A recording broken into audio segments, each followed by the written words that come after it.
1991 жылдың жаз айында Ақтерек деген қой совхозда жайлауда мал бағып жүрміз. Ол кезде мен 13-14 жастағы 8 класс жаңадан біткен жас бала едім.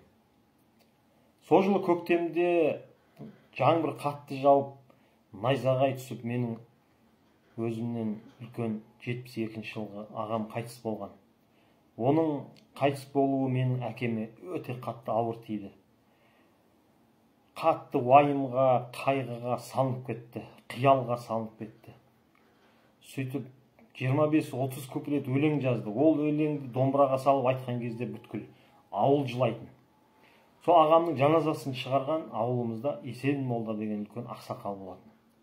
Ол кісі өте жаңағындай өнер тапқыш, керемет адам болатын. Тек қана молда емес, ол кісі жұмыстың барлық түрін істеп кете беретін. Таудан жырып отырып, суды биікке шығарып, оны төмен қарай құлатып, тау диірмен, сумен айналатын диірмен жасаған, бал арасын ұстайды. Қолдан неше түрлі шебер адам болатын. Жаңағы шөп шабатын, атқа тіркеп алып шөп шабатын, неше түрлі сондай нәрселер жасайтын. Өте керемет адам болатын. Сол жаңа менің ағамның жаназасын шығарғаннан кейін біз ол кісімен араласып кеттік. Айтайын дегенім, сол молдекеміз, Есен молда атамыз, жаңғыз молда бүткіл ауданға былай қарай 100 километр, былай қарай 100 километр ол кісіні жан таптырмайды. Ойбай, некемді қиып бер, жаназа шығарып бер, Құран оқып бер, Құдай тамақ қалдырмайды. Ол кісіні ары бері алып кетеді, машинамен келіп алып кетеді, қайтып әкеп тастайды. Содан бір күні Атар деген жерде бір Құдай тамаққа барыпты.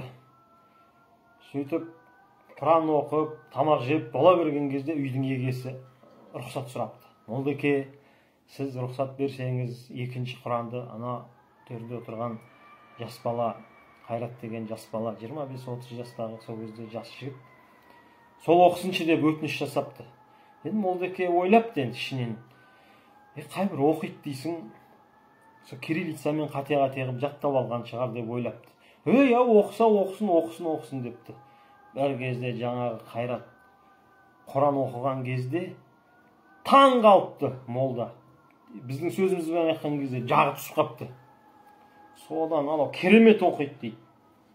Сөйтіп Құдай тамақ біткеннен кейін далаға шығып, аңдып отырған ғой, кет қалмасын деп, далаға шығып жабыса кетіпті. Балам, ассалаумағалейкум, уағалейкум ассалам. Қай жердің баласысың? Мен мына Кенен Әзірбаевтікімін. Балам, қаяқты оқыдың? Мен Өзбекстанда Андижан деген қаласында оқыдым дейді. Қанша жыл оқыдың дейді. Мен жыл оқыған жоқпын, мен 41 күн оқыдым дейді ғой. Ой тауба, сен 41 күнде осынша оқыдың ба дейді. Осылай жаттап алдың ба дейді. Мен 40 жыл молда болып жүріп дейді. Мен сенің алдыңда әлсізбін, менікі қате, мен сенің алдында Құран оқуға дәрменсізбін дейді ғой. Содан жабыса кетеді. Менің 8 класты бітіріп тұрған балам бар, алып кет, өзіңмен бірге алып кет дейді. Содан Қайрат аға айтады, мен жаңғыз баланы әкетпеймін дейді. Ол шетел, сырт жақ, іші пысады, өзбек тілін түсінбейді. Екі бала болса жарысып, жақсы оқиды, іштері пыспайды дейді. Мен тауып берем деп менің әкеме келеді. Менің әкем келсе кетеді, өзі қайғыда, уайымда, қиялда жүрген адам. Сөйтіп Қайрат ағамыз бізді Есен молда себеп болып, өзінің баласы Зұлқарнай бар, мені екеумізді қосып, сол жылы 91 жылы Өзбекстанға медресеге алып кетті. Бұл әңгіменің жалғасы өте ұзақ, оны келесі видеода көресіздер.